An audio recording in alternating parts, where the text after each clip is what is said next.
Time for Bomber Banter. Now over to Fiona. Hello everyone, good afternoon. Welcome back to Bomber Banter and welcome to the fan CAMS. As we go down by 41 points against the Suns. Interesting day and interesting time to be an Essendon supporter. And I say that because we have this very strange combination of hope but realism of where we are, but sort of expectation, but the expectation is not great. And so the losses don't hit us hard because we have this subconscious understanding of where we're at. But yet when we're in a position to win, we feel like we can and we want to win as well. Even though long-term, looking ahead, it's probably not the best way to go. And so I just thinking about it on the way to the game today, we're just in such an interesting position as Essendon supporters. I just thought that was interesting. But anyway, on to the game. How are you all? Who have I got here? Hey, Bomber Boy, thank you so much always for your contributions. For anyone else that you see this new little tab where you can make little donations, I'm so angry about today. You feel angry. We had great opportunity to win this game and as usual did sweep AFL in the last quarter. We seriously cannot kick more than 11 to 12 goals in a game. Go through all games. Yeah, it's certainly a trend, but I guess I look down to the forward line and I see Caddy, Kako and May and I think they're just running out of steam in last quarters. And I just think, I mean, collectively, the whole team, that screams to me, the whole team is running out of steam and we can understand that, but I totally understand the anger and I feel it, and then my kind of logical brain brings me back down to I know why it's happening. Doesn't make it any easier to swallow, but yeah, I certainly feel that anger. Hey Isaac, how are you doing? Your username here had an absolute blinder, best on ground by an absolute mile. The last quarter killed us, it did. Hey Dave, how are you? Don't get too pissed about today. 3 quarters were right there. We are so inexperienced and it was the kids that kept us in it. Yeah. Hey, young Jack, good to have you back. Pryor, Laverty, Hobbs, Perkins, Gresham should all be dropped when we have more availability.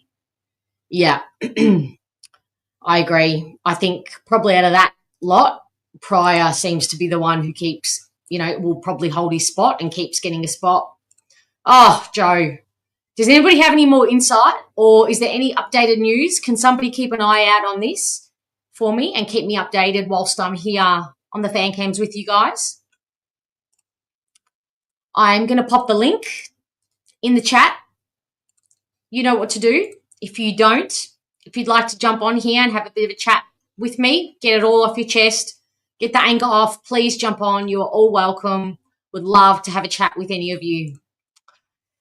Majority of Gold Coast set shots were under 30 metres from goal, but for our team, they were really good signs and was closer than it should have been. I agree. I think it was, I don't know that we had a right to be that close early and for 3 quarters. This is a Gold Coast team who have been together for years and years and years, have very good high draft picks on all their lines and are wanting to play finals this year and be really entrenched in that 8. So I think I'm surprised we were in it for so long, quite frankly. I think in the 4th quarter, they turned up the heat. They went up in the next gear, but so they should, in my eyes. So they should be going up that next gear and having that next gear to go to. They're a team who, look like they've matured a little bit. And, I think early we had dominance, but we didn't put it on the scoreboard. And with a young team, we'd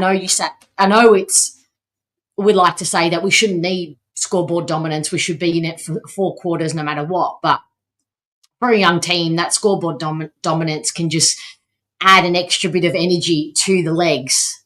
So I don't know. I think there was definitely an element of not jumping on our opportunities. Hello, dear friends. Hey, Brett, how are you? The effort is there. We are trying our best to win, but injuries and inconsistency of the little green people. Don't start me on the freeze that Ben King gets. I mean, I know we like to say it about Charlie Curnow, but seriously, somebody tell me, how is it, like, compared to what 2 Metre Peter gets, how is it Ben King just needs to be blown on? I mean, I'll be the first to criticise when Laverty is down, but quite honestly, 2 of his goals were barely there. So, and I don't blame Laverty. I really don't. Hey, Noel, Sardis might get a game by default with another player going down. Oh, don't. I cannot have Caldwell going down. I just can't. He would kill me. Hey, Brendan, thanks for being here. Lots of good young blokes. Midfield's pretty good. We give away a lot of easy goals. Yeah. Particularly the transition. The amount of times, oh my God, the amount of times that Gold Coast transitioned so quickly out of our forward 50. No one does it better than us. It is a stat that we do not want to be excelling in, but the way they get over the back and they have players ready to link up and transition out of our 50, and either it's set up, we have no one there to stop the run, or we're not manning up right to stop the handballs. But it's concerning. It's really, really concerning. Hey, Mobes. Luau Love. Oh, my goodness. This guy, I mean, for so much of, I was watching the wing matchups, and on one side it's Luau, on the other side it's Clark, and it was so wonderful to have Ridley back, which, pushed Clark back up on a wing, and I just thought, there's the future, it was lovely. NBD seems like it got worse once Gresham came on. I would have preferred Guelphy to play on Noble than Gresham. Yeah, Noble did do some damage, but probably not as bad as what I thought he would do. But I don't think it did get. I think it was already going to shit when Gresham got on. Jack, you think Harry Jones could take Prior's spot? Don't know. Have we seen him in the back line?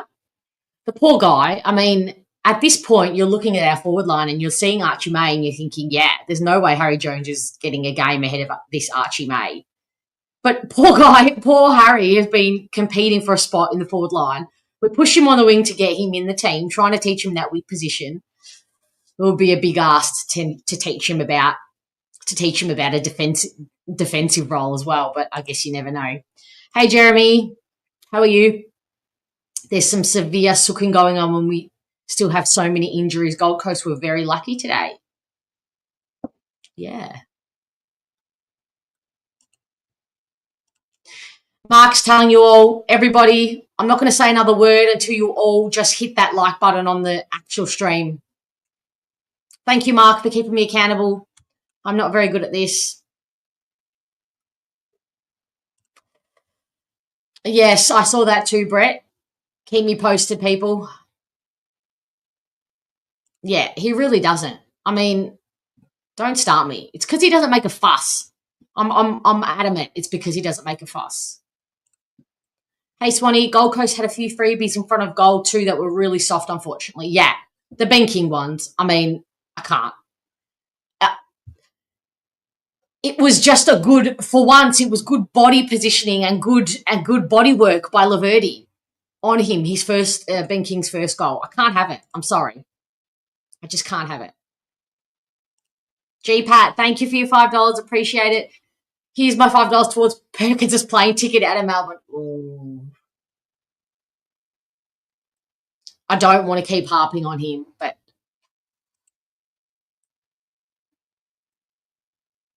Heath, how are you, Heath? Nothing bad about today's result. Plenty of positives. I agree. Lots of positives. I mean, we can't, let's not hide behind the fact that the last quarter was unacceptable. Sure. Ideally, it's not happening, but I think there's explanations as to why it's happening, and when your back line is full of players, aside from Ridley and Johnson, when it's full of players who are not playing in your best 22, I think that's going to happen. When your forward line is as inexperienced as it is, I think there's explanations. But they wouldn't want to be doing that when this team is back together and the injuries are kind of done with. They would not want to be making a habit of this last quarter fade out. And I can't be having 3 missed goals, 2 metre Peters, caddies, and Merritt, all missing goals. And then this is in the second quarter, and then it goes up the other end and they convert straight away. Now, they were really efficient today, right? Like their set shot kicking was chef's kiss. But I cannot be having 3, I would say easy-ish, maybe 2 metre Peters was a bit difficult, but Zach Merritt needs to be kicking that goal. Caddy needs to be kicking that goal, the banana one where he was on the boundary. They're easy-ish that they would be doing with their eyes closed. So I need them to be kicking those goals. Hey, Jade, how are you? The goal from Peter, right, that went past McAndrew made my day. A moment for this goal, people. A moment for I know Suns won, so we can't say it's karma, but a moment for this. You know what I thought? McAndrew's so tall and skinny, and I thought, see what happens when you're too skinny? That was where my mind brain went, my justification not to be too skinny. Because if he had a little bit more chub on him, would have brushed his leg. Solution, please harp on him, Perkins. Oh, yeah. I could. Maybe somebody can come on and harp on him for me. I don't know. Hey, Angus, how are you? You don't think Laverty... No, Laverty didn't try and contest the mark. That's a block every day of the week. Just normally doesn't get paid.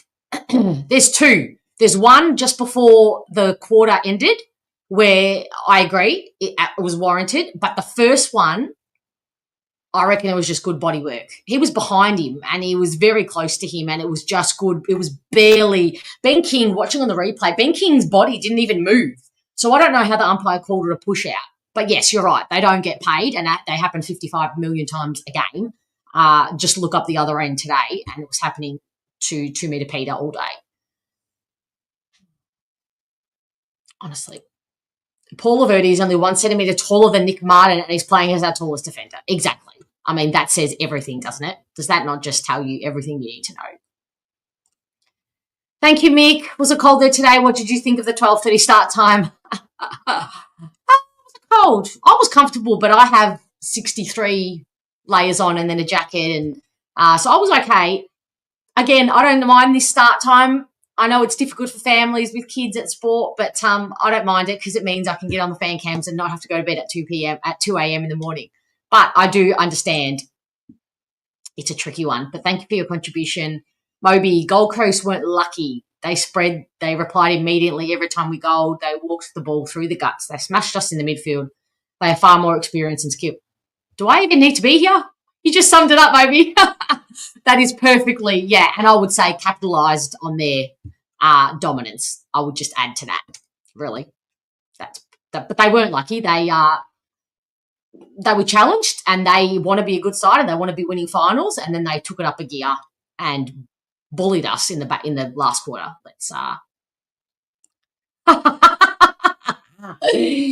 This is true. Fine. Hey, Troisky, how are you? What's happening?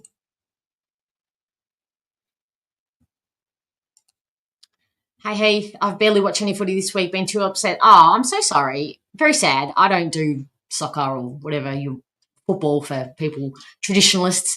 But yes, very sad, very young. It was an accident, wasn't it? Crashed his Lamborghini. Is that correct? Another reason. See, don't be skinny. Don't drive Lamborghinis. But all cars can go up in flames, can't they? Ah. Hey, LJ. How are you? Sammy Laylord just injured, unfortunate, but big win next week, you would hope. Oh, LJ is on the forecasting to next week. Love your work, LJ. Sammy Laylor is a young gun for Richmond. Can we post it on called us, please? Anybody? Jade, to me today was Ben Hobbs as one of his best games in the first quarter. He was non-stop. He had a great first quarter. Yep, he really did. He really had a great first quarter. You're right. Alrighty. Hey, Noel. Hey, I'm first up. Yay! First up. And I'm wearing the traditional strip today, the original 1970s Bombers jumper. Beautiful. Only just fits me, my fat gut getting around there. But there you go. How are you? It's beautiful. I'm feeling okay. How are you? It's early. I'm on the vodka already. It's not early. It's definitely past 12. Did you go to the game today, Noel? Yeah, it's night time somewhere. Yeah, I was at the game today. I didn't get on Thursday. I was going to chat to you Thursday, but I had a comedy gig at the last minute, so that turned out to be an interesting evening. You're in demand now. You're in I demand. went to Hawthorne for a gig and played in front of 5 people. It was great. Brilliant. Good job. Yeah, no, look, I agree with Jade. I thought people were a bit harsh on Ben Hobbs. I thought he had a pretty good game. His last second half was probably not quite as good, but he upset Andrews, which I think everyone liked that a bit. But we showed some nice things. I think Johnson's a very good player. He doesn't get the plaudits. I don't think he missed a target all day. I think he was terrific. Luau, how unlucky can he be? He handballs it and it's called holding the ball. Oh my God, we raged. That was ridiculous. Other one where he had like a split second, literally a split second. And yet we've got other guys getting tackled from the Suns and they're going, no, I didn't see it. And I'll buy it up. You know? Because I was listening to the SEN broadcast, and even they said Luau had no time to get rid of it. And the Hawthorne blokes on there who don't like us, and even they were saying, so. But you can't blame the umpires too much. We had, as you said, we had 3 or 4 shots for goal, get in front, should have been kicking them. Even Clark missed who's fairly reliable, missed one as well. The first quarter we started well, but I think I've seen nearly as many bombs in Iraq. Man trying to bomb the ball down the forward line. And then Archer May had a little purple patch, which was nice. So we saw some future there, I think. Yeah, it was great. Yeah. Three snags in a row. Yeah. And that third one was an opportunist goal, which is what you want to see. So, beautiful. Yeah, no, I was, I wasn't expecting a win. So, like you say, we're not disappointed. Only disappointed with the last quarter. They threw in the towel, I think, after that first goal to the Suns. I think. Do you think they gave up? Do you think the effort? You do? Yeah, I think so. I think when they got to 16 points up, I think they said no, we're out of it, because I think they were knackered anyway. I don't know what they do in a bye, but they should have been fresh. They should have been fired up. They should have been ready to go. But maybe they're too frightened in the bye to get injured. I mean, I don't blame them. No, you get injured watching the dishes at home. You get injured sneezing. Yeah. It's sad for Reed, and I don't know where they go with that. Sardis had 35 touches in the VFL. He's guaranteed. Did he? Okay. We've got nobody else left. You're going to get, as I said, get a game on default. So, there are a lot of getting on default already. You'll go to Geelong or somewhere because it'd be frustrating. You're getting 35 possessions. You're killing them in the VFL, and he got selected as emergency at the last minute. You notice that? Shield pulled out. Yes, well, I note that Shield didn't play VFL, so clearly that's injured. What's new? What did he do? Pull out of his car or something? I mean, he sneezed, I guess. We'll say that. I don't know. I mean, anything is possible at Essendon and injuries, with our injuries. Yeah, it's a weird one. And it was a strange time to go to the footy. It was just weird. Yeah. I did have a good fun getting on the tram, playing Spot the Sun supporter. That was good fun. I 3 Sun supporters on the way to the game. That was You did? Oh, that was a record. that's 3 more than I saw. Yeah, I saw a few on the way home, but yeah, there was 3 Sun supporters on the tram. They go, oh, that it's a Sun supporter. Yeah, I didn't want to say anything too loud because they'll end up winning. So and celebrating. Yes, that's true. That's very, very true. Yeah. Yeah. So where it was, I thought Setterfield did a good job. He was incredible, but yeah, such is the champion player that Matt Rao is. Yeah. Still had 17 tackles. Yeah, but what a way! He was going for a record. I think the record's 20. What a way to say to the competition that even if you sit on me, even if you curtail all of my influence, I am still going to be affecting this game in one way or another. Yeah, incredible, incredible player. Would have loved to have snaffled him, in a chance to pick him up, but then likely come to Essendon and do an Achilles. This is where we're at here. Nobody come to Essendon. We can't even attract. No. You want to end your career? Come here. That's where you go. What a good slogan! We should put that on the selling contract. Yeah. Well, we've got Pampers pastry on board for the flaky and turnovers, so now we just got to get St. John's ambulance on board. You know, oh my God! They're either giving supporters heart attacks or giving players injuries. So we need St. John's on board. So as a sponsor, as another sponsor. I had a question I wanted to ask whether or not. Oh yeah, I agree with that paid employees. I was saying that the bookies won today. The AFL glamour team and the bookies won today. But I was going to ask you, I've never seen you wearing an Essendon jumper on your band. No, I don't do jumpers. But I always do a scarf. Well, not on here, but at the football. I always do a scarf. On the banter. Oh yeah, okay, one day.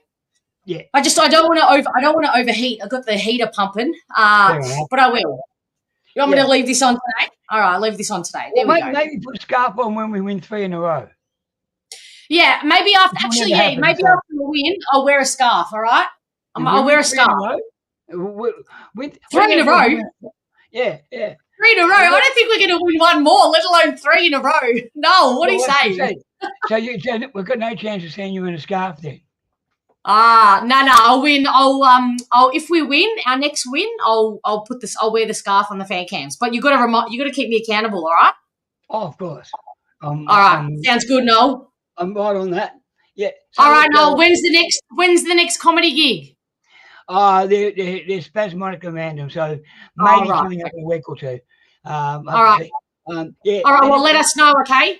We never really know when it's going to happen. I started writing with this other guy, so we might try and put together a show of our own, or run a room of our own. That way, if you have your own room, then you can perform every week. So that'll be the amazing. Plan. Well, I'll get down and watch you. I'll get down and watch you when you do. All right. No worries. Let's go Bombers. We can have a win next week against Richmond. I think and that'll be our last one for the year. So we'll enjoy that. We play Geelong in a couple of weeks, and I had to debate going to see one of my favourite bands or going to see Essendon Geelong. I chose a band.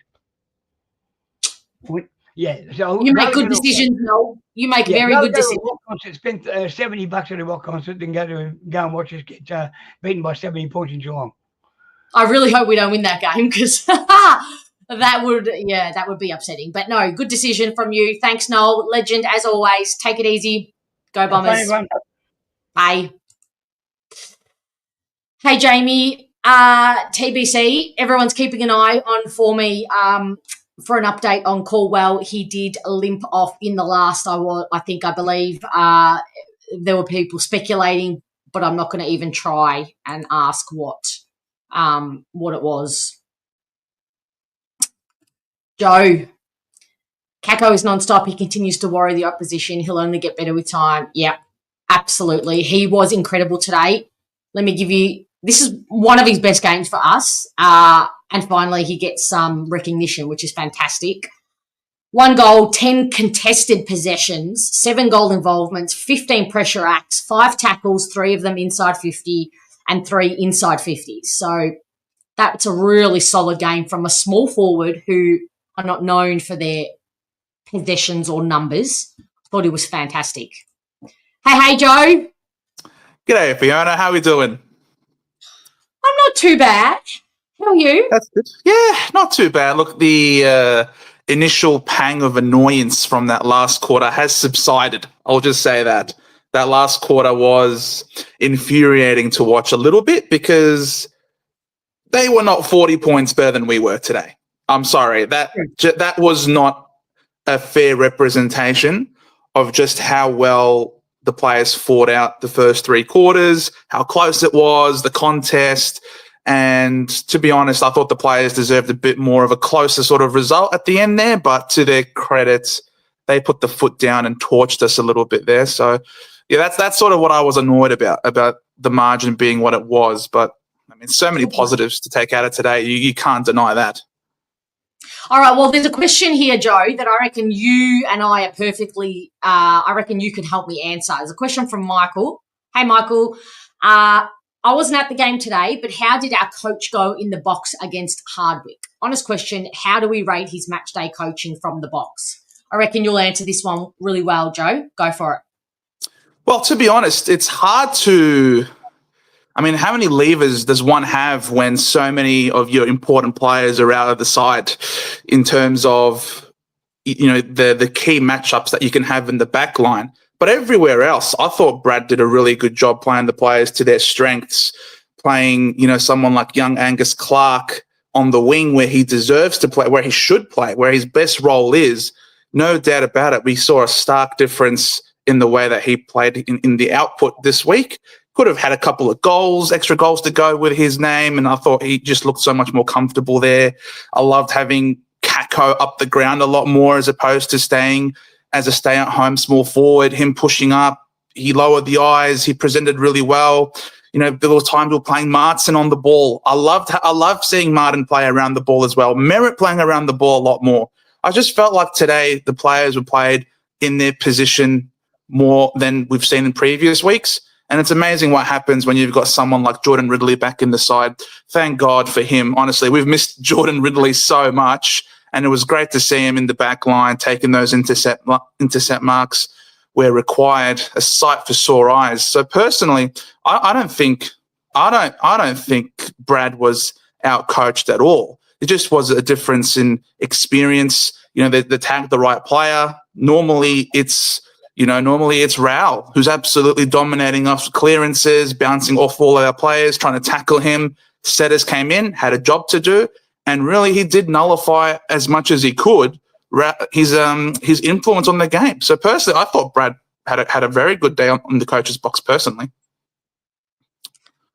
yeah, I think you're right. I think today particularly was not about the coaches. I think it was about that, you know, that cohesion and synergy that we don't have versus the cohesion and synergy that the Suns have, and understandably because they've been together. Their core group have been together for so long. And shown like for May and Caddy and 2 Meter Peter all going for the same ball when a bomb was coming in and spoiling each other. And that happened multiple times today. And I thought, that's not going to happen when you play another season together, another preseason together. You're going to know each other's, you know, call each other off or talk to each other a bit more. So I think there are definitely games that are won in the coach's box. Yeah. But I don't think today was necessarily one of them. I think Damien Hardwick had his assets and pawns and moved them where they should. And I think we did. If anything, and this is nitpicking, I think, but there was a lot of zone defence happening. And I was watching a lot of zone defence coming out of our forward 50. And I didn't like it because it was so easy for the Suns. All they needed to do was have good skills and hit a target, because Johnson, Ridley, who else was pushing up a bit higher? Pryor at times. They're guarding 2 players each. And so all the Suns had to do was have good skills, and they were hitting targets and they were out of our forward 50. And the Suns have good skills and hit targets and got out of our forward 50. So if anything, I would have said, could we shifted to a more one-on-one style defence to try and help our defenders and take a bit of pressure off our defenders, slow the ball down coming out of our 50. That's the only thing I could say about coaching. The other thing I wanted to say, and I know the discourse around Merritt is going to be, see what happens when you play him in the midfield. He gets 40 touches. He's the best player on the ground and he had 9 goal assists and blah, blah, blah. But I'm going to say what I said, and I've said since he's been out of the middle. Firstly, it's been from necessity, right? He comes back into the middle because Ridley is back in the back line. But secondly, what happens, touch wood, touching all the wood, if he get injured? What happens when he retires? How much better are those mids who filled his spot in his absence going to be for having had that excursion in the midfield? They are going to be better for it. You don't want to wait until disaster hits when Merritt is forced out of the team or forced out of the middle. You don't want to wait to then throw players in the deep end into his midfield role. So I get that we can all harp on Brad Scott for saying, see what happens when you play Merritt in the midfield, blah, blah, blah. I get that. I do. But there's a bigger picture to doing it. And if Brad Scott could yell at us, I think he would in that. Doing it for the long term, because Merritt cannot be the one to always save us. He just can't. So no, a lot of the ball, and a lot of the ball that he got also was not just purely in the midfield. It was also when he would work back into defence, get the ball when he would push forward. Like Merritt's a hard worker, and we love Merritt, one of the best two-way players in the comp.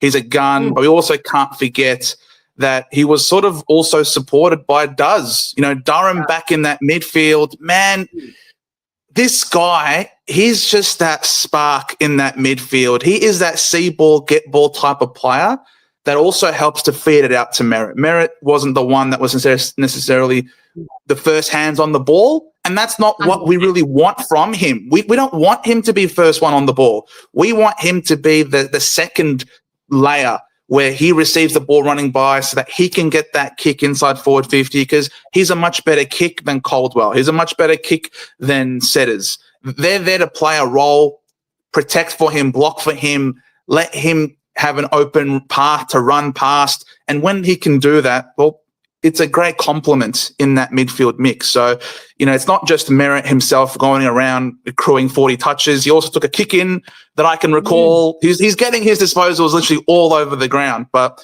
that's what we need from him, unfortunately, at this point. But there are youngsters who are building in confidence that you can trust that the ball can be in their hands, So it's an interesting dynamic. You'd say this week was no Parrish in there. Do you think that the midfield felt a little bit more balanced without Parrish in there, and it was instead Durham? Personally, I felt like it was a bit better balanced that way. Crazily enough, I thought it worked better that way. I don't know if it's balance is the right word. It could be just does perform the role better rather than balance, because I think they're both. Does is just more a crash and back type player, and in a game where your opponents have a midfield that is completely crash and bash and all about the contested footy, this was the perfect game for Does.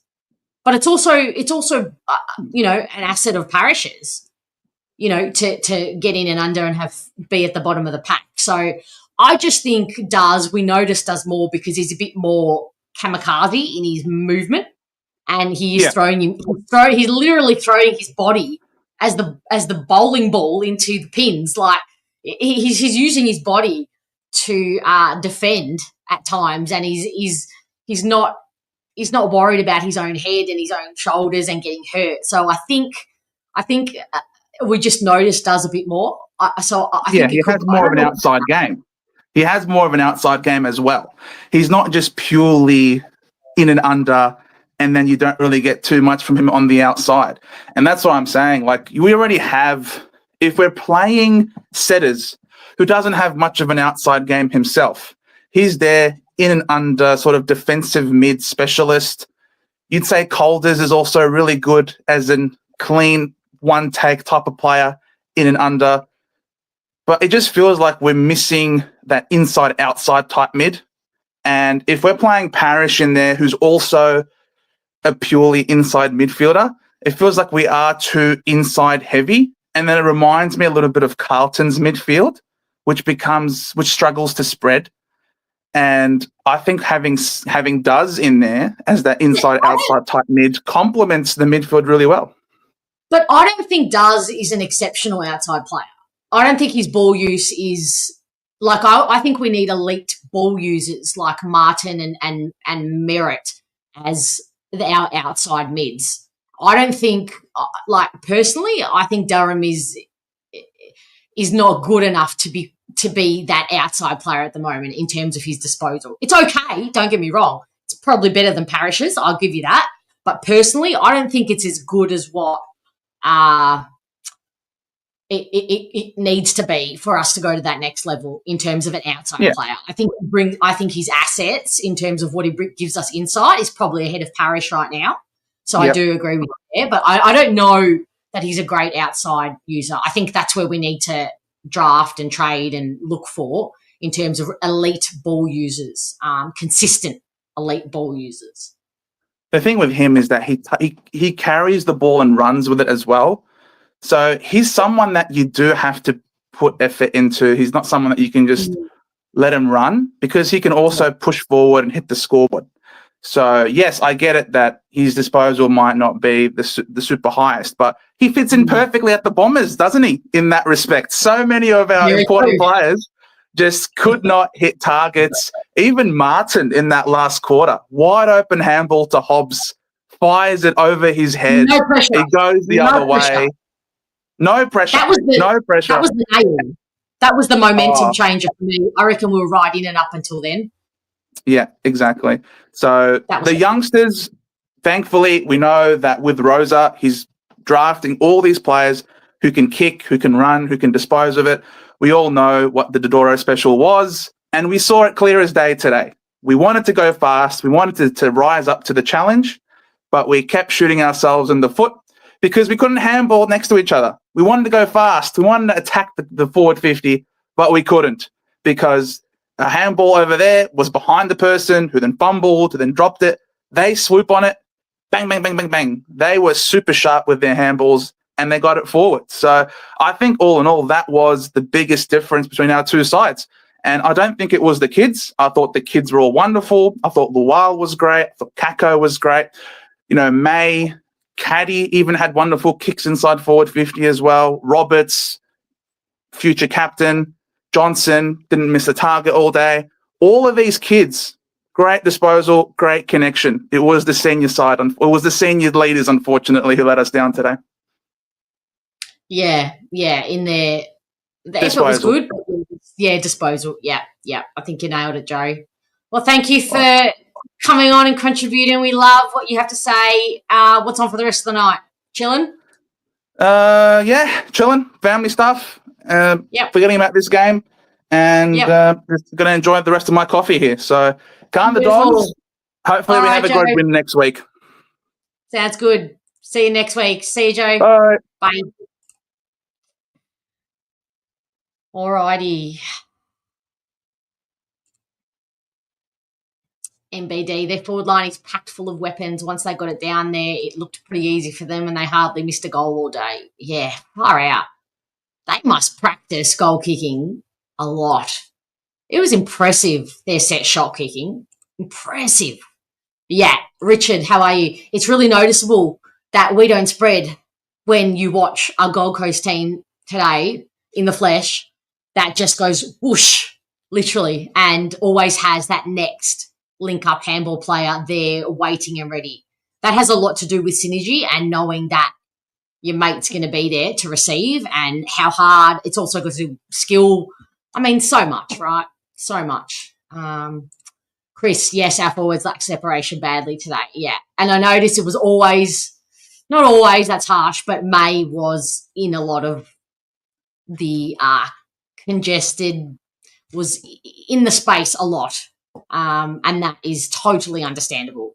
There is reasons for that and it's understandable. Heath, Gold Coast still lost the inside 50 count even after winning that last quarter so easily. Which, does that piss me off more? Yeah, because that just goes down to not being able to convert. And sometimes you have to rely on your conversion like Gold Coast did today early. They relied on us not converting and them getting the job done. So, yes, that does piss me off more.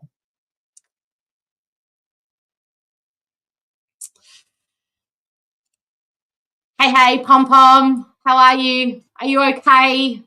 I know Carlton is just not bringing you happiness, but you being here is bringing me happiness, so that's all that matters.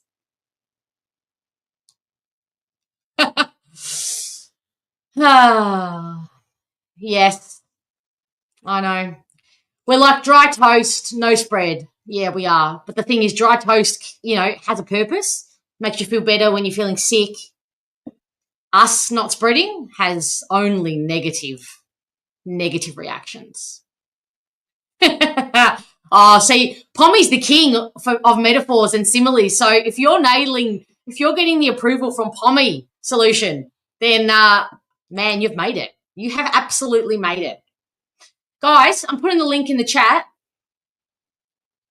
If nobody new comes on to chat to me, no more fan cams. That's the rule. All right, Muzz, how are you, my friend? I'm all right. You're okay? I've got a smile on my face, so I'm not going to take this personally.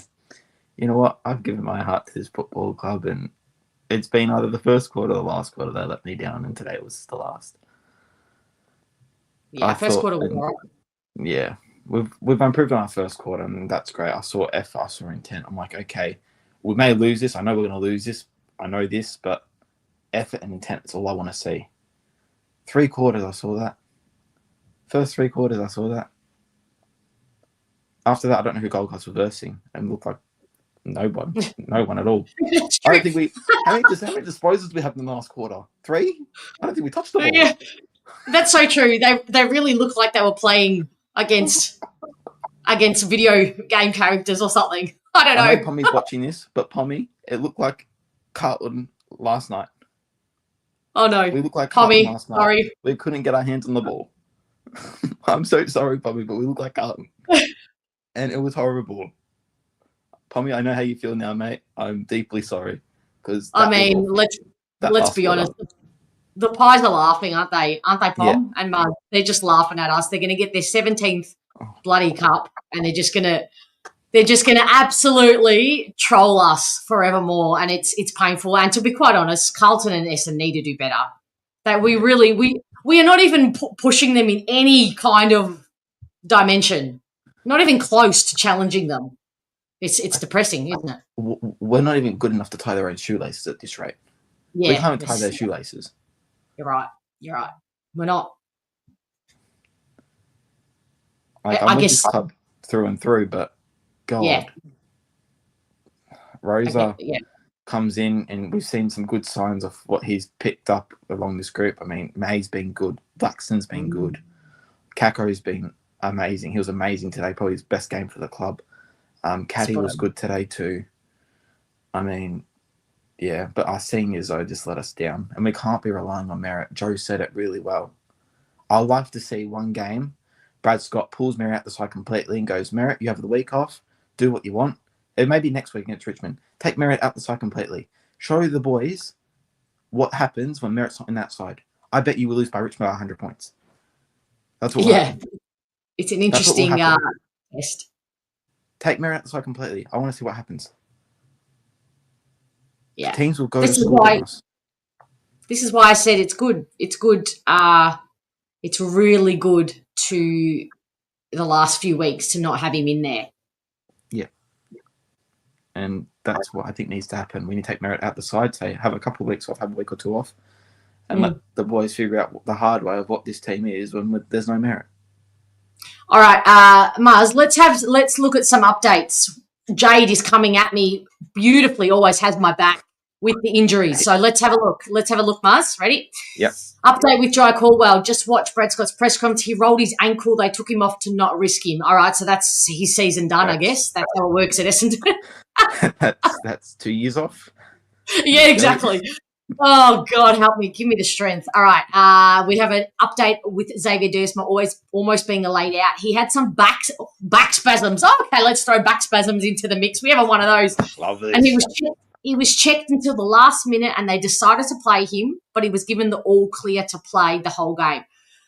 I mean, he had a pretty iffy day, in my opinion. I don't think it was best, but he didn't look hampered. I'll give him that. Oh, yes, update on Dylan Shield. Of course, he has a back issue also, so he was taken out as an emergency, which is why Sardis was changed. Shield didn't play in the VFL. I mean, okay. Well, Jade, keep coming us with those injury news because it's thank you, Jade. Week. Thank you, Jane. You queen. Yeah, but yeah, again, if Sardis or Shield or someone doesn't get a turn next week, I'm not watching the game. I'm done. I'm not. If who? Sardis or Shield, one of them don't get a game next week, I'm done. Why? Why do you? Because Sardis, he's had 40 plus disposals today in the VFL. He's killing it in the VFL. And I reckon a Shield type player that has that burst of like breakthrough tackle and get it out to the outside and let them run is good. We've got stick and bone in that midfield. Darren. Okay, so who are you replacing one or the other with then? Well, Perkins can go. Yeah. I don't know why he's in still. Yeah, but Perkins isn't playing in the midfield, so you've got to take out a midfield. He's rotating throughout. He's pushing up as a centre half forward, pushing into the midfield. Yeah. Let Sheila or Elijah Sardis do that role. I mean, we have plenty of half forwards pushing up in that midfield, getting around the ball. But when we want to go back to forward, we had no one going back forward. Today, we're the worst team going inside 50. When we kick the ball inside 50, we're the worst team at scoring. It said it on Fox Footy. We're the worst team when we go inside 50 at scoring. We're 18th at that. Wow. Well, we have overpassed Carlton then, because Carlton was the worst at that. Yeah. Today we got put down as wow. Yeah. So we're worse than Carlton now. Why are we the same? God, that's depressing. But it's true. We actually do have a lot of the same issues that Carlton do. They are the best at getting it inside 50, but can't capitalise. And I mean, we have similarities to a point. Noel does point out that Blues are worse than us. They have Coleman medalists, Brownlow medalists, and all Australians. So this is a very good point. We don't have that. So at least we can't say we're shit, and we have that. We've had one. So thank you for that context, Noel. That's very, very important. Yeah. I thought. Thanks for confirming, Aaron. Yeah, Perko didn't have any centre bounce attendances, but yeah, he does push up. He does push up, and as I said, if a Sardis or a Shield comes in next week, it'll be better to watch because I just feel like we need that. Yeah, but we can't have Sardis in Perkins' role because the consensus is he can't play that role. He's ineffectual. Yeah. So and so we bring him in the midfield or bust, and then you're pushing out Caldwell. You're playing Caldwell in the forward line. That's a waste, isn't it? Well, Caldwell's going to be out now anyway, so he's out injured. That's true. Okay, well, that's perfect time for Sardis to come in. That is actually perfect. Yeah. So Caldwell will be rested, even if it's not anything serious to his ankle. Lockie Weller and get lucky, and it's just we have to tape his ankle and that's it because Lockie Weller went out after that contest with Merritt. If that's just to back and put back on, I mean that's fine. But again, yeah, but that doesn't happen at Essendon. This football club, we will have him out with an Achilles injury like Draper for the next 6 months, 10 months of his football career. So yeah, I really don't know. I'm lost for words for this football club, and that's my point of view on it all. We've got maybe one win against Richmond next week, and well, I don't know. We'll beat Richmond next week, but yeah. You going to the game? I think so. Yeah, I didn't go today because I was going to go today, but I was just like, do I want to risk it? I love having. You can't be like that kind of fan, but I get it. I totally get it. Yeah, well, I mean, what was this? Our 5th loss in a row. Yep. I get it. I get the. Brisbane, we all need that dopamine. Freo, Suns. They're going to keep going forward. When we got, and there was a 100-point loss in there. Yeah, we got Richmond next week, and then we've got the Bulldogs, Sydney, and Geelong. So yeah. Where's the Sydney game? Is the Sydney game here? Oh. We versed them at Marvel. That's when we had the really good game and we were up by like 50 points and then somehow we only managed to win by 8. Because of the same last quarter. We kicked nothing in that game in the last quarter. Yeah, I think we deserve to lose that game after that quarter, the Sydney game. But that's in the past. We won it, but again, that's what we saw today. There was no effort, and there was nothing. And for Fox Footy, also break this up, for Fox Footy to say that Brad Scott spoke to the players about effort and intent. Saw that for the first 3, but that completely dropped off in the last. Do you think they just got tired? I reckon it'd be tired, but it wasn't the young kids either. I mean, for senior players to get... you've been in this side for... how long have you been in it? From 5, 6, 7... I don't know how long. And you to say you've gotten tired. And the young kids been in this, Caddy, Kako, been in there for a year or 2, and they're still running out gut. No excuse. Yeah, it's a good point. Excuse. Yeah, it's a good point. It's at Marvel. They're coming off a bye. It's a fair point. It's a really fair point. Professional athletes. Anyway. But yeah. All right, Maz, as usual, brilliant. Keep your head up. Hopefully we get a win and a nice little dopamine hit next week. Thanks for coming on. Never been on this fan cams without losing, so knowing my luck. Oh, no. All right, Maz. Well, if we win, we're going to be here. Every game since Brisbane, we've lost, so... Oh, all right. Well, fan cams. All right, well, if you win, then you're going to be back definitely, all right? All right. Thanks, Fiona. Take care of yourself, okay? Bye. Ooh. Hey, Will, how are you? For a player that can barely get time in his position, I think Hobbs played well. Didn't see part of the game, so could have missed stuff, but he played well today despite some mistakes. Yeah, I agree. He had a really, really good first quarter, Will. And a bit like Andy McGrath, I think his mistakes get blown up because there is, argument about whether he should be in the team or not. So I don't think he's probably going to get as much love as he maybe should.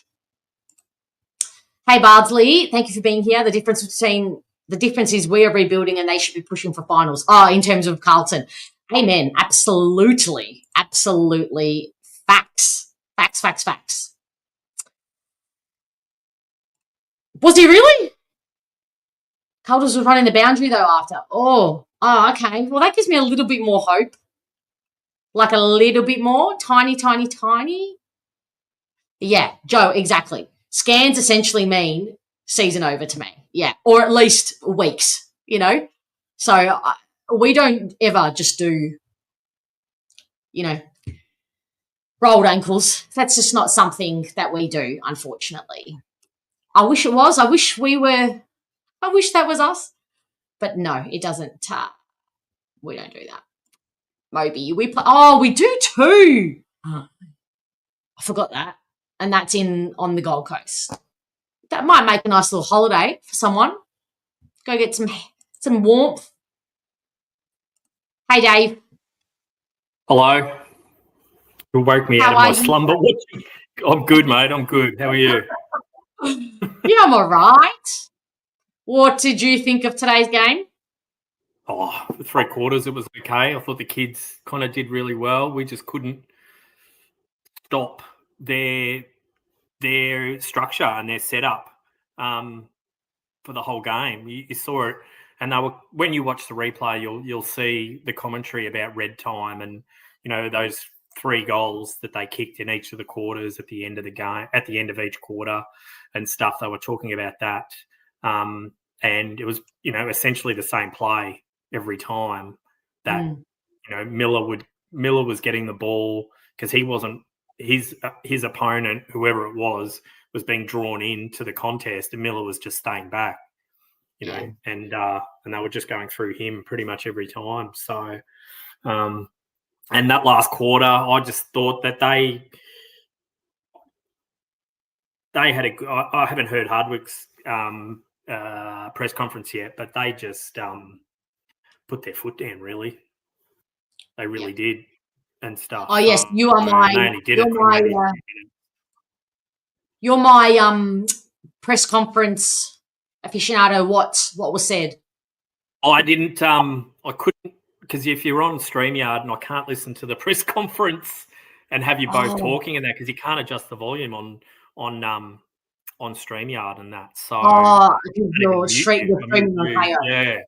So okay. Scotty was putting notes in on Twitter. So Okay, great. So yeah, but Joel Jeffrey for them, he just kicked our ass, and he's that number kind of 40. Yeah, great game. And Noah Anderson as well just took us apart in that second half. He was quiet in the first half, but Zach was Zach. Archie Roberts did quite well, I thought. And the rest, the rest of the kids were good, but who didn't? I thought Martin was fairly quiet today. Very quiet. And I Caldwell thought was pretty quiet as well. Like, he was good in stages, especially at the start, but he tapered off a bit. And we just didn't. We dominated in that first. And I was in the car. I was listening to it on the radio. We dominated that first 10 or 15 minutes, and we didn't kick anything. We didn't kick a single score until whoever kicked that first goal for us. So, I think that kind of set the scene for the rest of the game, really, didn't it? But yeah, they took some good marks inside 50 today. They were all, they were just good contested marks they took, and we just didn't have the height down there to be able to match them. That's where you needed Mackay, and you needed Reid and stuff, but more so Mackay, I think, just for those, no one was trying to punch at any stage. They were going for marks. Yeah. And, it was pointed out that Laverty is just 1 centimetre taller than Martin. So, when you're full back is that running at that height, it's going to be tricky and difficult. And to be honest, how many contested marks did they, somebody tell me in the chat actually, how many marks did they take in their forward line? Contested marks. Yeah. Was it? Okay. Oh, okay. I was going to say, because by rights, that number should be really high because, we've just said, I know Blackiston's a big boy, but I don't know. I don't know, Dave. 12. Okay. And how many do we take? 8. Yeah, so that's not an issue. That's just marks. Okay, so some of them may have been uncontested, which you can't blame any of. Well, you can, but that's a bigger conversation, Yeah, but all right. So give me your 3, 2, 1 for the game or for us. For us. What did I write down? Merritt. I had Kako, and who was the other one? So I'd say 3 for Merritt because just the amount of play. I didn't think he certainly wasn't the best, but just for the amount of ball that he had. Kako, just for the pressure, and he set up a lot of goals. And I had, I think I had Clark or May down. Love to give May one. Like, that's great. I think he had a good game. That second goal that he kicked, it was like he kicked it from outside 50 and it went into the It was like 65. Brilliant. So that'll be on. If you watch the bounce, that'll be, I bet you that's the goal. That's the one where they have to select, guess the distance when they do that game. So I didn't know they had a segment like that. That was huge. I'd love to know it in the end. I reckon it was close to 70 metres, that kick. So we'll see. Very good. Durham was okay, but he didn't, other than picking up the ball and crashing the packs, he didn't really do much else. And and he got picked off a lot of the times. But he was a bit of the difference for me in terms of the energy. His buzzy, energetic kind of see ball, get ball. I think that makes a really difference to the energy of the group. It's quite addictive and contagious, and I just think it felt different. Last week, the energy felt low around the contest, but putting him in with that urgency and that, I don't know, it just energetically feels different. So I will say, yeah, and that's what we were doing in that first half. Is we were picking off their when they were coming down the wing and they were trying to centre it in. We were kind of almost goading them into doing that, and we got so many turnovers of theirs as a result. But we just couldn't. Yeah. We just couldn't hit a target, or all of our players were just. We ended up having to go sideways when we got the ball because we had no one forward. So exactly. Again, I'll say it, but I thought for 3 quarters we were good. In that last quarter, we just they won the game. I don't think we lost it as much as they took it away from us. So that's what a great quote, Dave. They took it away from us. That's exactly what happened. They just they turned up the heat, and then they took it. That's exactly what happened, and we just didn't have the legs to fight them on it. That's what it felt like at the game. It did not feel like they decided to pull out of contests or try less. It didn't feel like that. It definitely felt more about Gold Coast than it did about us. But again, that doesn't take away any of your rights to feel angry and upset about the last quarter. So I will just say that. Not at all. But when you watch the replay, listen to Adam Simpson and how happy he is about where Essendon's at by playing the kids and going through it, and that he was impressed. By a lot of the players, and the fact that they're all getting a game now out of the injuries that we've got, but at the same time they're in next year and the years to come, they're the fact that they're getting these games now is only going to be beneficial to them and stuff, and they're pretty skilled players. So absolutely, I completely agree. All right, well, I'll definitely take more note of what he has to say. I do quite like him in the commentary and in the media this year. So he's had some good insights. Thank you, Dave, as always. No worries. Take care. Have a great Sunday and a great night. Yes, you too. Okay, ciao. See you, Dave. Bye.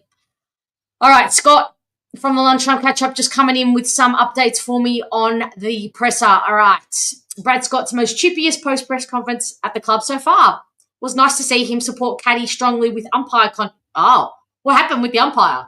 I didn't see anything. Somebody tell me what happened on that. Is a fine coming for something for Caddy, is it? All right, another update. Brad Scott strong that umpires cannot be moving into the corridor of play. He notes our players are looking for that option, and that's where Caddy should run to, and umpires simply shouldn't be moving there. I agree. I do agree. I didn't see it, actually. Brad Scott and Archimay, we finally found someone. All his competitive elements are strong. He loved Blackiston too. Yeah, Blackiston, and I do note that Blackiston is now the Solutions little pet. So he's claimed him. But he was very good at reading the play and kind of knowing when to come off his man, but still he panics when he has to dispose of the ball. And so he's got something to work on. But I do note that he's not playing in his preferred position. All right, let me just see if I have any more updates from the presser. Okay. Hello, Joe. Welcome to Bomber Banter. Welcome to your debut on Bomber Banter. Thank you. Thank you very much. Thank you for being here. How are you? You went to the game today? I did. I'm all right. I'm okay. My head says it's good to see the kids. It's good for 3 quarters. Yeah. The last, happened. But then you still want to win. I know. It's good for draft picks. It might be good for future. The future's bright, but you still want to win. So it's a bit sucky. And especially for 3 quarters, they had our hopes were up 90 minutes, or 70 minutes our hopes were up. Usually we're really bad in that we've been coming back. Usually we start so bad and then we've come back into the game, and so we're like, all right, I can get on board this. But we had 3 quarters of like, fuck, we could win this, and we could, like, I want to win now, Yeah. And we know there's not many wins left in the season, right? Sorry, say that again. No, I was just going to say, we know there's not many wins in this season left. So this was one that maybe just a little bit, just to give us a bit of hope until we play Geelong at home or something. Yeah, exactly. Agree. So what, you being at the game and you being there until the end, I believe, what do you put the last quarter to? What do you put that down to? I don't know if they just got tired. As some of the others said, it's just Gold Coast kind of switched it on a bit and went, well, we don't actually want to lose this. Like, it'd be pretty embarrassing if Gold Coast came to Marvel, lost to the kids. They've got form. They're a good side. They are a good side. So I don't know if it's just we got tired and kind of, the kids got tired because they're young, or whether Gold Coast just switched it on a bit. It was disappointing. It's disappointing to, like, 3/4 time, or was it 3 points? And then 40-point loss. Like, come on, man. Yeah. Anyway. That's 6 goals to nothing. Was it 6 goals to nothing? We didn't kick a goal in that last one. Yeah. No, I don't think I want to go back to your point. There's such a good point about Gold Coast. Like, they dropped this game, they want to be taken seriously. They want to be winning finals, this Gold Coast team. They dropped this game today, and they were close to doing it for 3 quarters. And you're suddenly thinking, well, this Gold Coast team has not matured at all. How are they going to be winning finals? I know it's Marvel Stadium. We all know Damien Hardwick hates going there. We all know that he thinks we're spuds. But let's be honest, this was a VFL team, with a lot of youth and not much experience. So that is such a good point, Joe, that you make. Well, who was your standout player for today? There's a few. How good is it to actually look in the forward and you've got Caddy and you've got May. You don't just have Wright. You've got Kako. Like, we actually got a small forward, like, hold the press. So to me, that's really exciting. It's exciting. The forward is exciting. The back line is what it is. Like, it's obviously not our preferred back line. So you got to feel sorry a bit for Levert and, the others that are just, like, battling it out. It was good to see Clark move on the wing, like you said. It's exciting. So I think for me it was the collection of the forwards, the young forwards, with a bit of, give Wright a bit of a break as well. They were the standout for me. Yeah, that's a good call. Like, you can see something there. You look down there and you think, okay, there's not a lot of chemistry. There's not a shit ton of cohesion because they've played 3 games together. But all of a sudden, I can picture that forward line winning a final. I don't quite know about the back line yet. I don't even know what the best setup in the midfield is yet. But this forward line, and I think it's personnel based in terms of they all bring something different. So May looks like such a pure forward. I know he's only that 198. Oh, I think she's pressed a button. I saw her press a button and then she disappeared. I'm going to continue the rant about May and the forward line. But the forward line, in terms of the difference in players we have and the complementary group of players we have there. All right, she's clicked back on. Yeah, no, Did you push a button? Did you push a button? No, I didn't touch anything. I don't know what you're talking about. Why would I touch buttons? Oh, no, okay. I was saying obvious newbie. I'll put the hands down. They're not touching anything anymore. I'm so sorry. Well, that's okay. On your debut, you're allowed a couple of little stuff up, so that's it. But I was saying the complementary forward line now, May looks like that pure forward. He's in the shape of the pure forward, built-wise, and how he moves. And I know he's only at that 198 centimetre, but that allows him to be a bit more mobile than, your pure forward in Wayne Carey and your pure, big, broad, Tom Hawkins type players. So he's good below his knees even because he's a bit more agile. And then you've got Caddy, who's completely kamikaze, long arms, long reach, runs for days, work rate is off the charts, is completely unpredictable to his teammates and the opposition, will do the magical, will do the amazing. And then you've got Wright, who can go down there, doesn't have to play amazing, just take the best backman or one of the best backman matchups. His height is going to worry a lot of matchups. So I just think the complement here of forwards we probably haven't got the right mix yet of our small forwards. Kako is obviously a lot, but I think we're still working out the best small forward mix around them, and then maybe another medium forward potentially. Would you bring Langford back in this? Now that we've got these, like, where does this leave Langford basically? It's hard, right? Because how do you not bring in Langford? Like, but at the same time, I mean, these players, the names you've mentioned, we didn't even know their names. Like May, like how long have we known May's name? Kako, Caddy, like they were just unknowns to our club, right? Well, I'm sure there were people that were watching, but you know what I mean? Like for the bulk, we don't even know who they are. So it's hard. It's hard to see, like, do you bring back a Langford? Do you bring back a Jones? Like, do you mess with what's forming, or do you let these kids play? We know we're not going to win the season. So why not just let them gel, let them get to know each other? Obviously, Kako and Caddy have played together. You can tell that, So I don't know. I know I don't have many answers. I don't know whether I bring well, I mean, you can't not though. Like, it's hard not to. But we don't need answers here on Bomber Banter. We just chat shit, and we're just thinking about options. But I completely agree. What if Langford and Jones in 2 weeks' time? I mean, Jones still has TBC next to his name, I think, last time I looked. So who the frick knows where he's at? But and it does look like Langford's season might be over. But say they were ready, the temptation to bring back Langford is so there. But I don't think, like, the temptation mainly for that little bit of leadership and experience, I would say. But I don't naturally see a spot.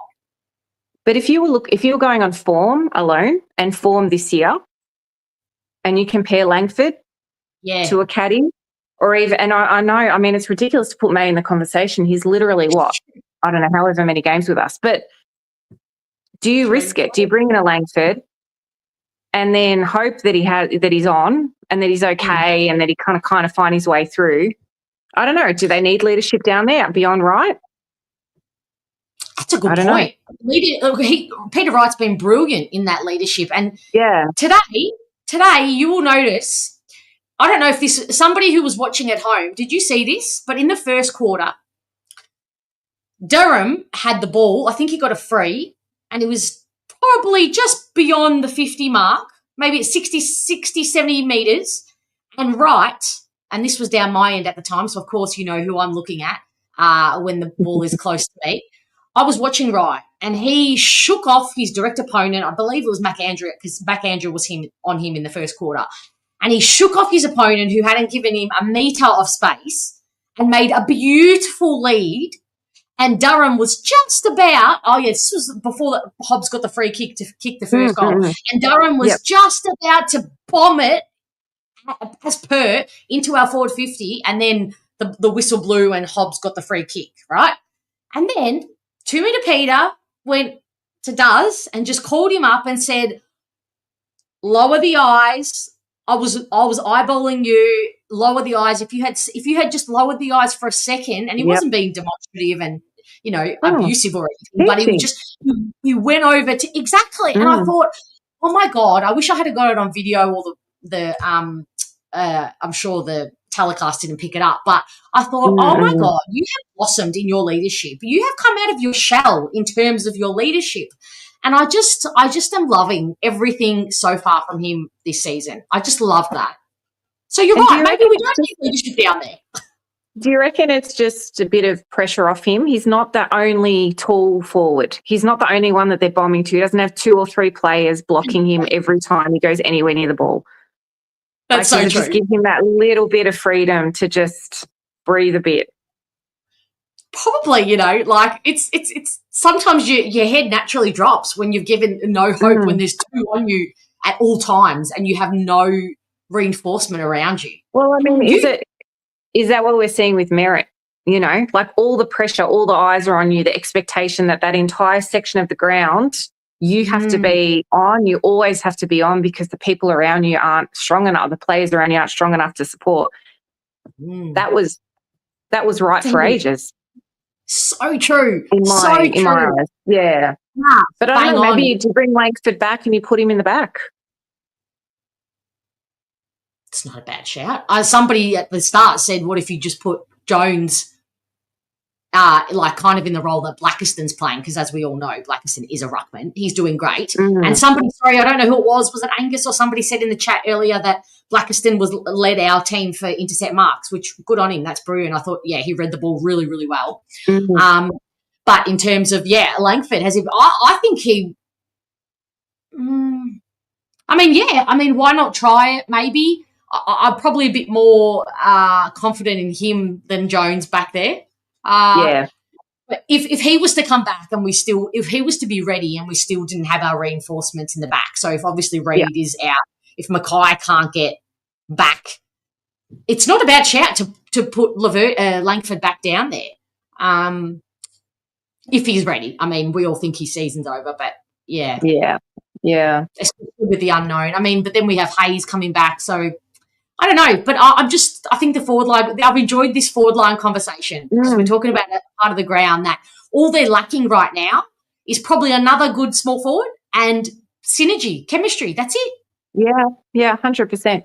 And, you know, like at the start of the season when we lost Stringer, people were saying, well, who's going to kick your goals? You know, Stringer was one of our highest goal kickers last year. Where are you going to get your goals from? Yeah. Not even a thought now. 100%. It is not. Well, now I'm feeling better. Now I'm feeling better about the last quarter. This is what Bomber Banter's for, right? See if you only have done it again. Welcome to the therapy session. And I think you did it beautifully. You led me like a sheep to water or a donkey to the watering hole. You led me to the positive.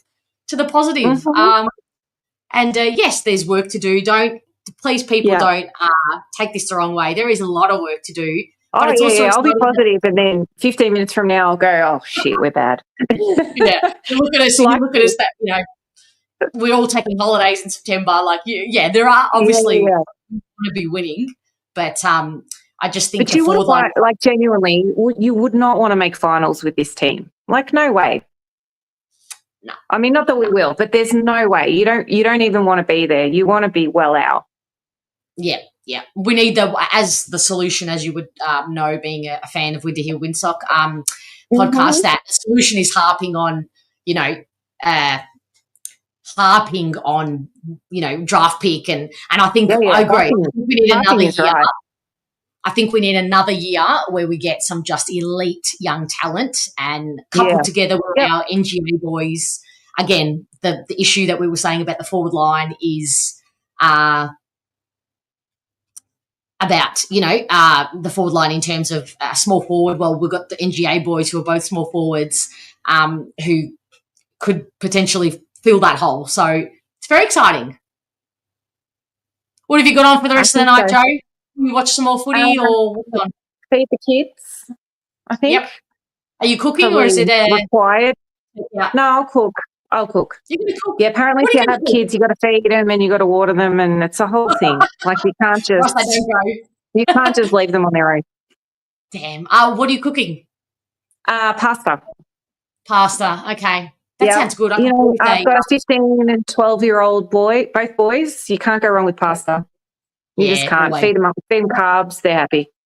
Like a meaty pasta or like a bolognese? Just a meaty, meaty, saucy pasta with a lot of cheese. Sounds good to me, Joe. Well, you have been phenomenal on your debut, and now I fully expect to see you multiple more times on Bomber Banter Fan Cams. Okay? Thank you. Thank you so much. Have a great night. Thank you so much for having me. Bye. Bye. No. Miss Jade. Okay, it's annoying me. Oh, Please. I can't see you. Oh. Her, let's try. Jade. Are you there? I don't know if your internet is great, Jade. Okay, I'm going to take her. Give her a sec to Shaky Snake, how are you? Big takeout from me at the ground. Yep. Was just don't have enough pace at half forward or through the middle. Effort aside, we just weren't fast enough. Trying to think if I certainly thought do you think that's got a lot to do with setup, where we're setting up on the ground and we're being asked to be too quick? Because it looked effortless for the Gold Coast. They looked really quick. So food for thought. All right, Jade. Yes. Hi, Fiona. Sorry, mate. I lost reception for some reason. All good. Where are you? Don't tell me you're dead at the hangar now. No. I'm going to my partner's place for dinner. So. Oh, okay. How'd you find the game? No, it actually wasn't. It wasn't as bad as I thought it was going to be. I think the last quarter ticked me off, and it did with everybody else. But basically, we just kept with them for 3 quarters, which wasn't as bad as I thought it would be. But it was very frustrating to see that Gold Coast were getting the lead and getting the last goal for every quarter from the first to the third. That was probably most frustrating, because I'm like far out of all this work, and we've kept the lead, and then all of a sudden they just got in and got it too easy. And especially to get it from one end to the other way too quickly and way too easy, that was the most frustrating to watch that, because it happened constantly. And I'm like, what is going on? I'm like, why is no one manning up? How can they get from one end to the other so quickly? That was frustrating to see that, because it was consistently as well, which was the most annoying. Yeah, I agree. It's been a concern for ages, and I think we're ticking off a lot of our deficiencies slowly, but I can't say I've seen huge improvement from our ability to defend. Agree. Transition. And it frustrates fans. Agree. Yeah. It does, especially when it's consistently and it's the same thing all the time, and you're just sitting there and it's like, come on, guys, seriously, I know you're so much better than this, and I know it's difficult because of the team that we have, but I'm not accepting that as a reason anymore. Like, a lot of players did step up today. We did have a lot of positives, which I was very happy with. Like, obviously, with Archer May with his 3 goals in 3 minutes, basically, and then Nate Caddy, as usual, just kept going and wouldn't stop, and he got a couple of goals as well. Isaac Kako, that run that he did, I think that was the second or the third quarter, where he, and this was where I was like, good, someone just get the ball and just bomb it long. If there's someone there, just do it. And Isaac was basically on his own. He went about 50 metres or something, he ran almost, and then kicked it straight to Nate, and then Nate just went for a goal and he got a goal. And that was from end-to-end goal. And I was like, brilliant. That was probably my favourite player of the game, to be honest. Yeah. Because it was bloody beautiful to see, and I'm like, yay, goody. Can we keep that going? That'd be nice. Yeah, we don't do that very often. No, we don't do it at all. We don't often get our opponents out the back. No, not at all. So, but no, we had a lot of good positives today as well. I thought Lockie actually played a pretty good game as well in the back line today. He actually didn't do too bad. Like, he was pretty consistent probably for the first half, and then obviously dropped down a little bit, but he actually wasn't doing too bad. I was pretty impressed, and I'm like, good, help out Ridley, because Ridley did pretty well. He did, for his first game back as well, because I was a bit nervous about him. I was basically watching him like a hawk. I was like, please don't give me another injury, Jordan. I'm begging. I'm so begging. It's not funny. I'm like, he was the one I was nervous out of everybody. And I'm like, please do not go out with an injury. I'm begging. But no, he played very well. Jai did well too, until unfortunately that he did his bloody really rolled his ankle. And as soon as I saw that, I was like, fuck. Was pretty much my reaction as soon as I saw him hobble off. And I'm like, no. But that's why when we were watching, obviously, because I've been watching this the whole time, and everyone's like, give us updates. I'm like, all right, I'll go watch Brad's presser and see what he says about Jai and everything else. So Yes. Well, thank you. That was so good. The updates on all the players, that was amazing. I actually didn't know that about Dursma, that he had that issue before the game and back spasms.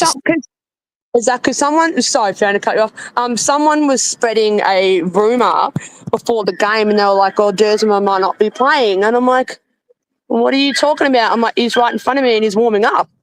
I'm like, "What?" Yeah. I had no idea. I had no idea what was going on. Apparently, Bomber. I've lost Jade again. I don't think she's in good Wi-Fi. All right, we'll give Jade. In the meantime, Ro, you're here. Hello, how are you? Can you hear me all right? I can hear you great. Is it a good time?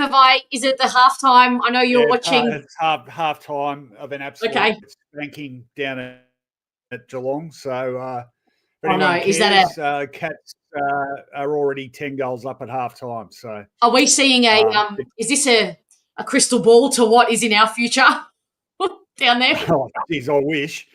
You wouldn't mind having a 30 years like Geelong have had. No, I mean like a crystal ball in terms of what they're going to do to us down there when we play them. Oh, every chance I would have thought. They're only going in about second gear, and they're doing it on the bit.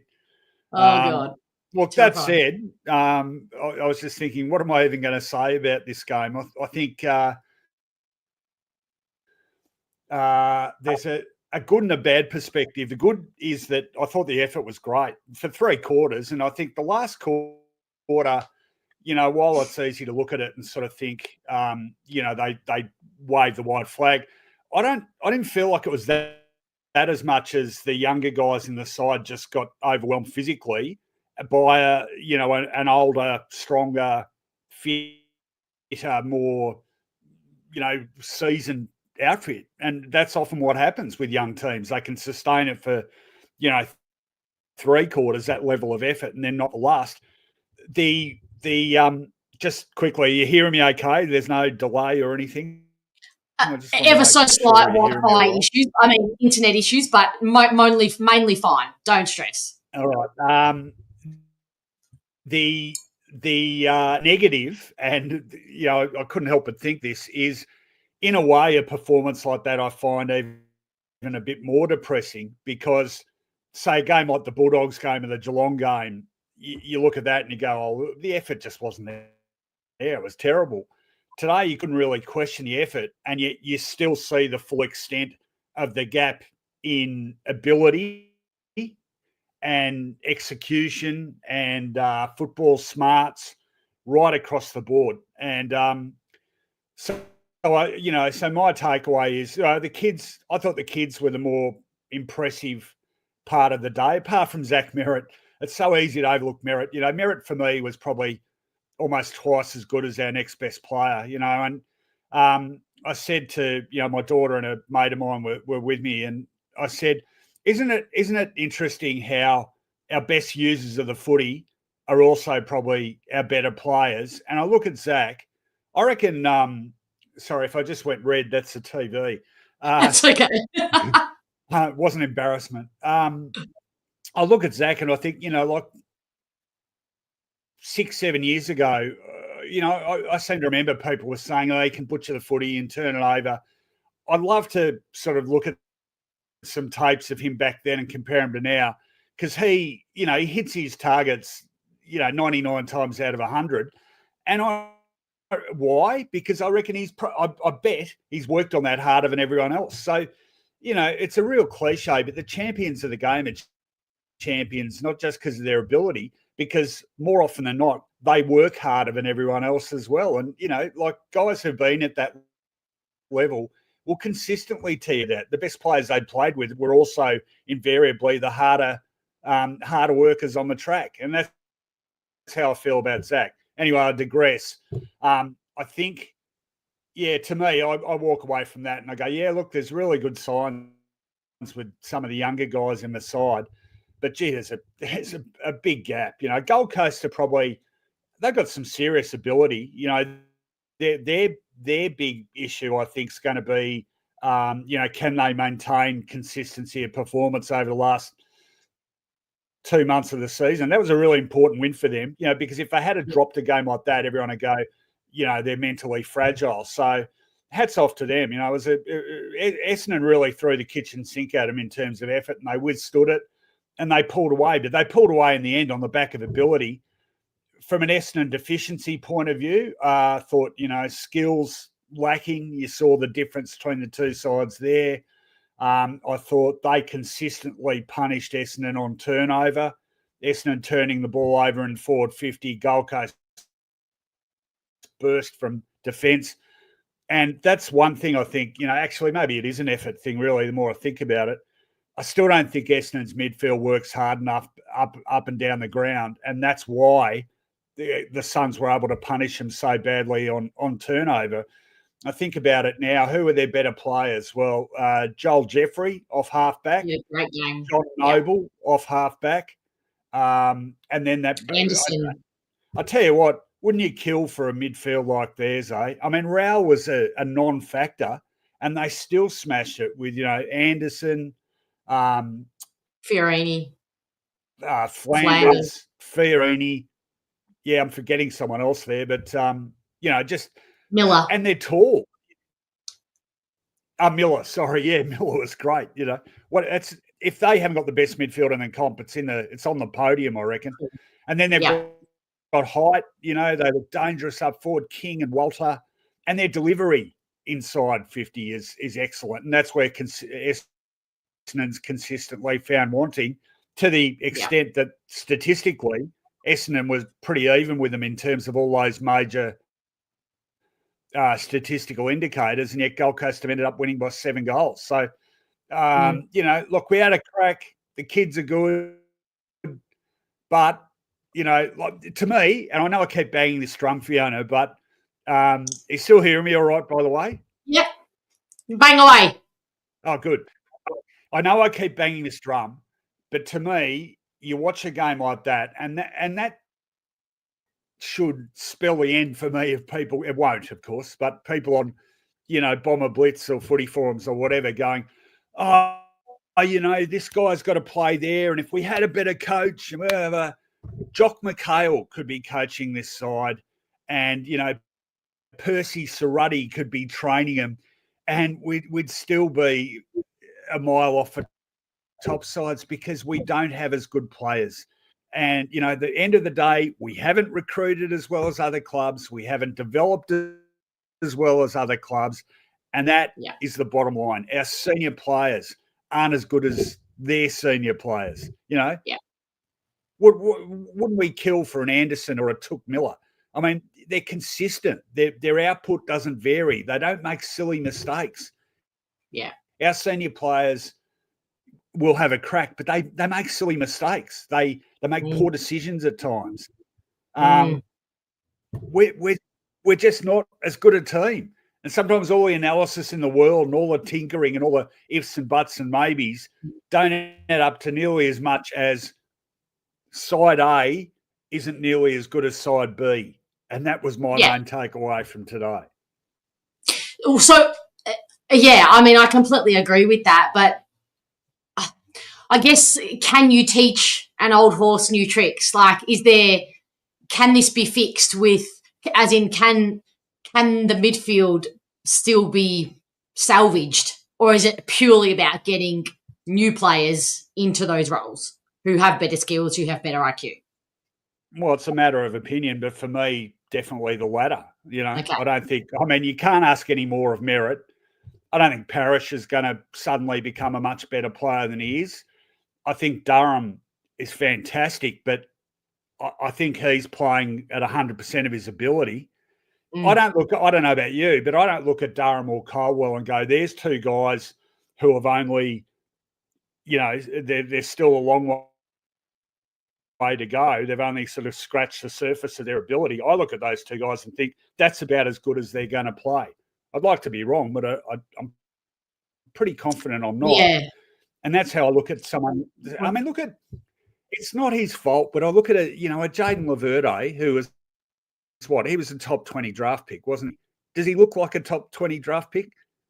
I was on the way home tonight and I had the ABC on. I'm not sure who it was even, but they ran through the top 20 draft picks in either side. Whether drafted initially by the club or bought in. So like someone like Setterfield, I think counts for Essendon. And theirs was just so much better. And, like there's a lot of other stuff that goes into it, and I think the draft can be overrated. But ultimately, it does count for a lot, drafting guys who end up being really good league footballers. And if you look at Essendon's draft record over the last 25 years, it's pretty shit house. Yeah. Well, hopefully we've turned a corner on that regard. But Matthew does have a great. And that's the upside. You know, like these kids coming in now, I really like them. I mean, you know, Caddy, he hasn't scratched. He's done more than scratch the surface, but he can get better and better. Kako, I thought that was one of his better handful of games today. Really like Johnson. He looks pretty composed. I like Clark. I really like Clark. Roberts, who's been around a bit longer, but Roberts and Clark I like because I think they're solid. You know, the gap between their best and worst isn't that much, and I think we don't have enough of them. Yep. So I really like them.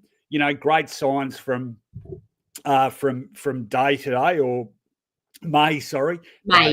May and Day. Gold Coast had a day, didn't they? No, great signs from May, or as we're calling him, Dermy's partner's kid. And forever going to be known as that. And some signs from, as I discussed with you, Timu Hurley, who, you know, probably got Blake. Well, I can't even remember Blakiston's first name. What is it? What's Lockie. his first name? Lockie. Okay, sorry, Lockie. So, what's your take on Matthew's question here? Ask Ro how he's feeling about the injuries. Any inside scoop on that? I don't have an inside scoop, Matthew, other than, excuse me. Look, I can tell you, they're not happy about it. In fact, they were unhappy enough about how things were trending on the injury thing probably, I don't know, 2 months ago, and things have got considerably worse then. So I reckon. Oh my God, we've plummeted since then. They'll be having kittens, and so they should be. But can you answer me this?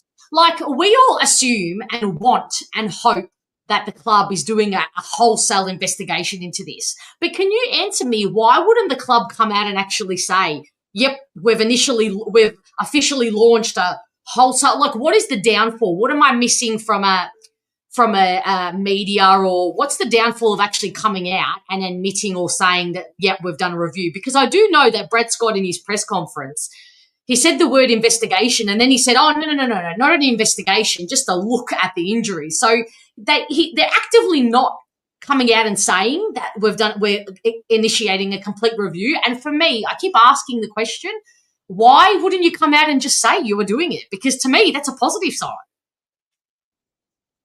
Yeah, well, no, it's a really good question from you. And I'll say, Scouts Honour, I haven't discussed it with anyone there. Yeah. But my guess would be, and I can absolutely understand this, I don't think there's much doubt there's an overall feeling there in terms of the, marketing of the club and the public face of the club, that they're just... There's too much discussion about Essendon, like even now, that is media driven. So it's not necessarily their fault, but them coming out and saying, okay, we're investigating the injuries just gives the media, and I'm not even having the media here, because this is the job, but it gives the media more ammunition to come out and say, Essendon injury crisis, Essendon have said they'll be blah, blah, blah. Just do it and don't talk about it. Okay. And if people pick up on it, it's like the rebuild. We're rebuilding. But, coming out and saying, someone says to Brad Scott, is Essendon rebuilding? He says, yes, we are. Essendon has officially conceded it's in a rebuild. That's me typing. Essendon has conceded it's in a rebuild. There's no need to do it. And I think I can say this from talking to people, and I feel it too. It's like, shut up. Stop talking. I'm sick of Essendon talking. Just do it. And I'll tell you when I felt that really strongly. This, in fact, it really pissed me off when that group of players paid for their way to go to Arizona and do the training camp. Okay, great, but just do it. Don't make a big bloody event of it. So there's 10 stories about they paid their own way and they're doing altitude training. Other clubs were doing that stuff 20 years ago, just as a matter of course. Just go and do it. Stop talking. Do some stuff. win some games, and then start talking, because it's been 25 years now. We're all sick to death of it. I'm now convinced I won't see another Essendon premiership before I'm pushing up daisies. Get some runs on the board, then make some noise. Enough talk. Seriously. And that's how, to get back to the point I was making before, enough, this guy's got to play here, and if we do this and this and this, no, we won't. This group of players isn't good enough. We've just got to keep supplementing it with good kids coming through the draft and the odd judicious trade, which is why, incidentally, I did talk to you about this, but if anyone sort of follows me on Twitter or whatever, I was just thinking off the top of my head the other night, Lee Kalia is a player I really like for his athleticism. St Kilda are into him for a considerable amount of money, but he, to me, looks like a sort of bloke we should at least ask a question about. Does that go against, drawing in a lot of talent? Well, it depends, obviously, what you give up for him, but he's only 23. He's a great athlete, and he's only getting squeezed out of a regular game because he's got Sam Taylor and Jack Buckley ahead of him, who are two of the best key position defenders in the league. So you ask the question. Anyway, I digress. I mean, I think the draft is the number one, sort of target, and then, those supplementary drafts, and then the odd trade. But it's going to take several national drafts, So we're getting there bit by bit. But I don't expect Essendon to be a serious contender for the, top four or whatever for another, I don't know, 3 years at least. I hope I can hang on that long. I mean, so I think the consensus is, so long as we can see some improvement, some tangible improvement, and some tangible signs, whether people are measuring KPIs or just the eye test. So long as we can see that, plus some developing kids, no one's gone backwards, I think most people will be happy to jump on. Yeah, and you know what? And the eye test is a good one, I reckon. I was thinking that today. I wasn't listening to the call, which I often do. I wasn't poring over the stats, which I often do. I was just watching it. And often that gives you a more sort of, I don't know, holistic view of the situation. And, I think perhaps we need to do that a bit more. And that's the funny thing. Like, we're not going to end up as successful. We're not winning as many. Oh, no, we're about the same, aren't we? The last 2 years, we've been far higher on the ladder at this time of year. But in some ways, neither season has been as satisfying as this one, has it? Because this one, you're looking at kids and going, gee, there's some real signs there. Whereas the previous couple of years, we were winning more games. But I don't know about you or anyone else, but I wasn't looking at it and going, oh, gee, this group of players can really go somewhere.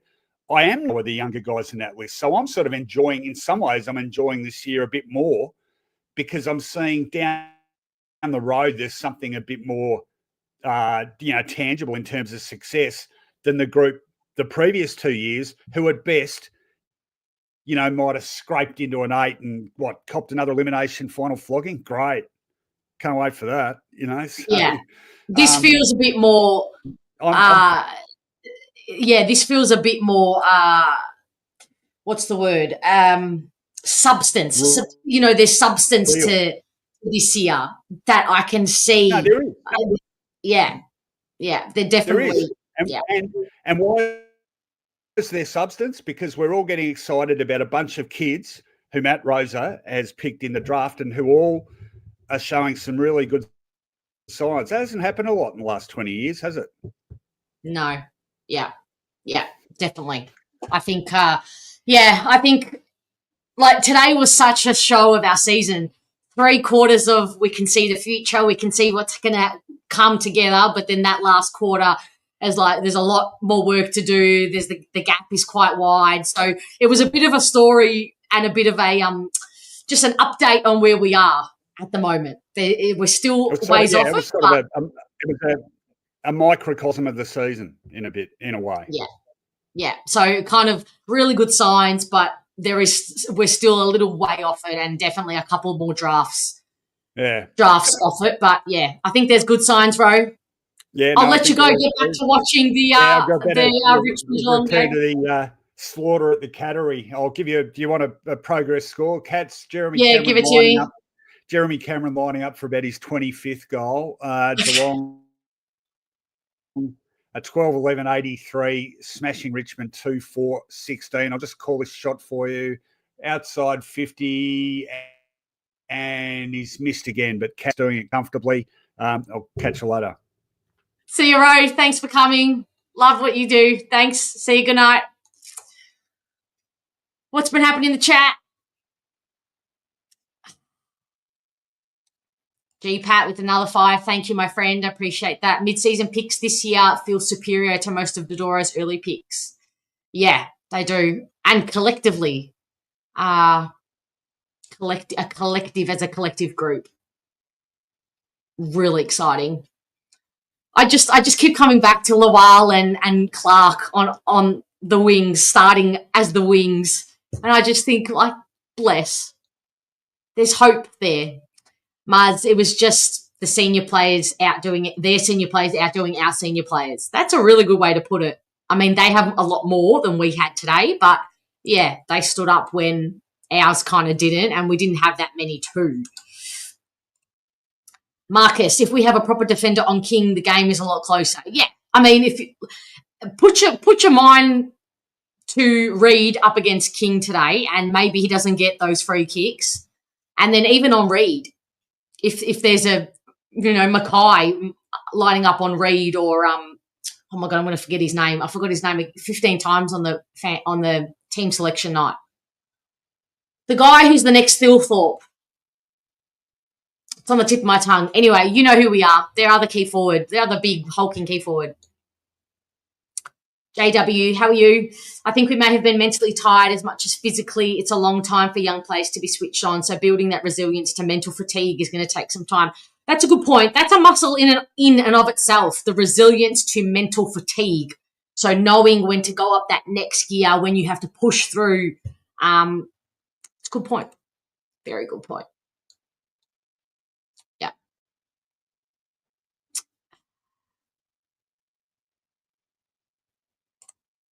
Hey, Squidsy.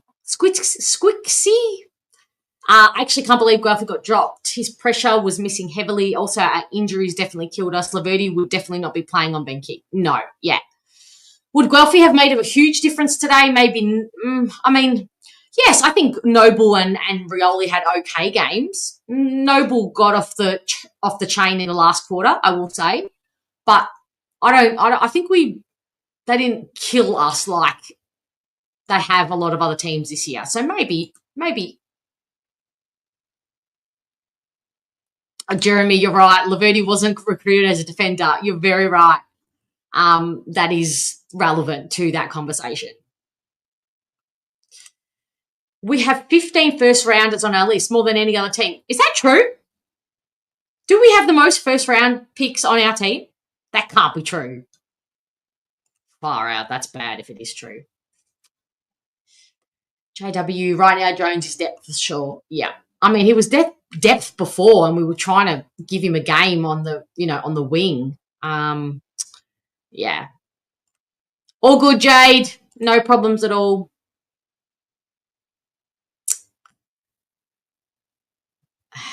What else is happening? Yeah, spot on, Moby. Completely agree. Footballers, good skills, please. Footy IQ second, good skills first. Yep, don't expect wins when we're rebuilding or we're looking for signs. Yeah, absolutely.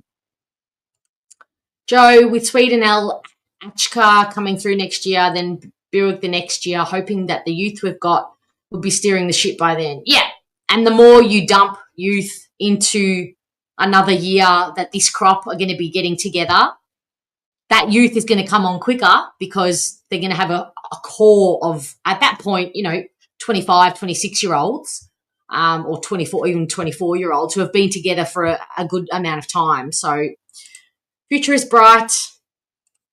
Solution, Andy McGrath dismissed. He was quiet today.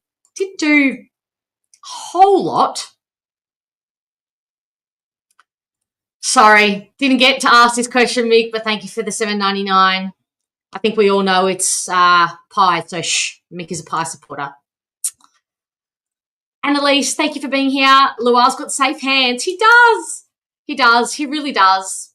I feel he's getting better and better and more confident as well every year, and it's so unexpected and great. Hey, Corey, how are you? Probably the most pleased I've been in a loss this year with the final quarter fade out. Love the efforts of Caddy, Kako, May, Lual. Plenty of positives. Yeah, it's weird to be this positive after a loss, but I think we can all see why. Hey, Shane. Essendon got beaten by priority picks, number 1 and 2 and 3 in the picks in the national draft being subsidised by the AFL. Possibly.